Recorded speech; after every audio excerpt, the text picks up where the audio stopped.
अब खबरदार में खबर जो है वो गुजरात से निकली तीस्ता फाइल्स की करते हैं। दरअसल जांच एजेंसियों ने तीस्ता की फाइल खंगाली तो तार जो थे वो गुजरात दंगों तक पहुंच गए। इस मामले में अब कई चौंकाने वाले खुलासे हुए हैं। कनेक्शन अब कांग्रेस से होते हुए सोनिया गांधी तक पहुंच गया है।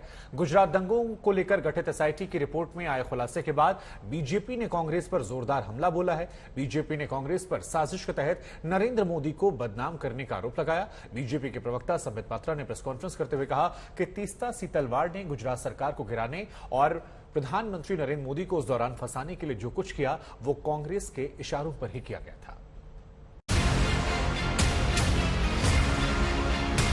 किस प्रकार से नरेंद्र मोदी जी के नाम को शामिल किया जाए, किस प्रकार से उन्हें अपमानित किया जाए, इस मनसा के साथ तीस्ता और उनके साथी काम कर रहे थे।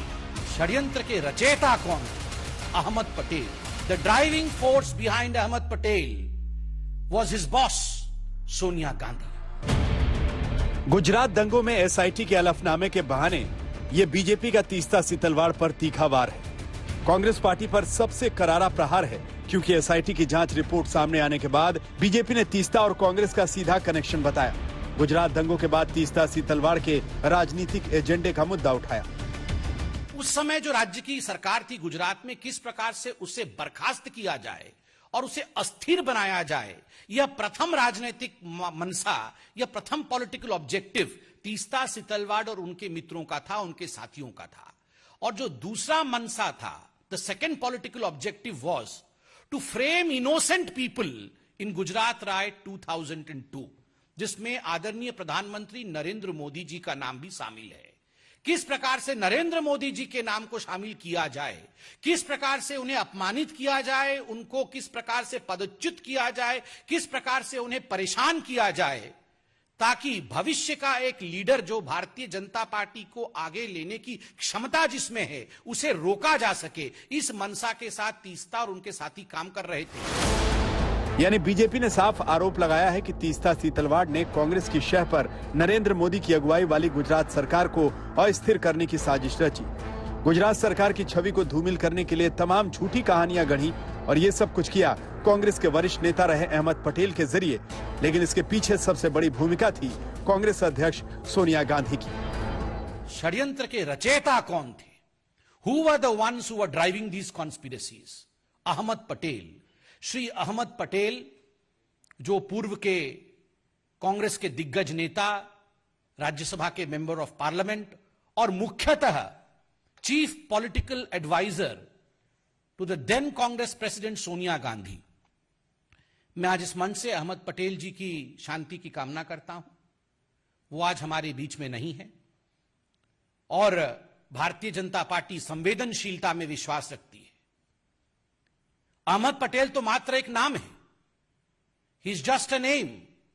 The driving force behind Ahmed Patel was his boss Sonia Gandhi.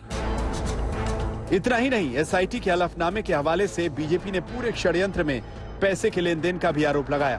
BJP के मुताबिक तीस्ता सीतलवाड़ कांग्रेस की बड़ी साजिश का हिस्सा थी। तीस्ता सीतलवाड़ को अहमद पटेल ने 30 लाख रुपए की पहली किस्त दी थी। सर्किट हाउस में हुई लेन देन के सबूत और गवाह हैं। पैसे दिए गए और जो पहला किस्त गया है वो पहला किस्त 5 + 25 अर्थात 30 लाख का पहला किस्त सोनिया गांधी जी ने तीस्ता सीतलवाड़ को दिया। अहमद पटेल जी हमारे बीच में नहीं है। अहमद पटेल जी ने तो केवल डिलीवर किया, दिया सोनिया जी ने अपनी तिजोरी से, डिलीवरी की अहमद पटेल जी ने और लिया तीस्ता सीतलवाड़ ने। और याद रखिए, ये 30 लाख उस जमाने में केवल पहला किस्त था। This was just the first instalment. 24 जून को सुप्रीम कोर्ट ने गुजरात दंगे के मामले में नरेंद्र मोदी को क्लीन चिट देने वाली एसआईटी रिपोर्ट के खिलाफ याचिका को खारिज कर दिया था। साथ ही इस मामले में तीस्ता सीतलवाड़ की भूमिका की जांच का निर्देश दिया था। सुप्रीम कोर्ट के आदेश के बाद अहमदाबाद क्राइम ब्रांच ने तीस्ता सीतलवाड़, पूर्व आईएएस संजीव भट्ट और डीजीपी रहे आरबी श्री कुमार के खिलाफ फर्जी दस्तावेज बनाकर साजिश रचने का मामला दर्ज किया। तीस्ता सीतलवाड़ और श्री कुमार को गिरफ्तार किया। अब एसआईटी की जांच रिपोर्ट के बहाने बीजेपी कांग्रेस को मोदी के खिलाफ साजिश का हिस्सा बता रही है। वहीं कांग्रेस इन आरोपों को गुजरात चुनाव से जुड़ा हुआ मान रही है। अब चुनाव आ रहा है 5 महीने बाद, फिर से ये नई थ्योरी ले आए कि अहमद पटेल जी, सोनिया जी सब मेरे खिलाफ षड्यंत्र। अरे अगर हम षड्यंत्र रच रहे होते और इनकी तरह की राजनीति करते तो क्या ये मुख्यमंत्री रह सकते थे गुजरात के? इन्हें खुद सोचना चाहिए। जब जब आप देख लीजिए गुजरात में इलेक्शन आता है तो ऐसे सारे मुद्दे खड़े हो जाते हैं कि जिससे पोलराइजेशन हो, धार्मिक लागणियां, जाति धर्म के बीच के अंदर कि कहीं ना कहीं कुछ ना कुछ गलत फहमियां हो या एक दूसरे में वाद विवाद खड़ा हो। अब गुजरात सरकार गिराने की साजिश के आरोपों पर सियासत गर्मा गई है। जाहिर है इन आरोपों पर नया घमासान छिड़ेगा। इन आरोपों का असर गुजरात चुनाव में भी दिखेगा। आज तक ब्यूरो।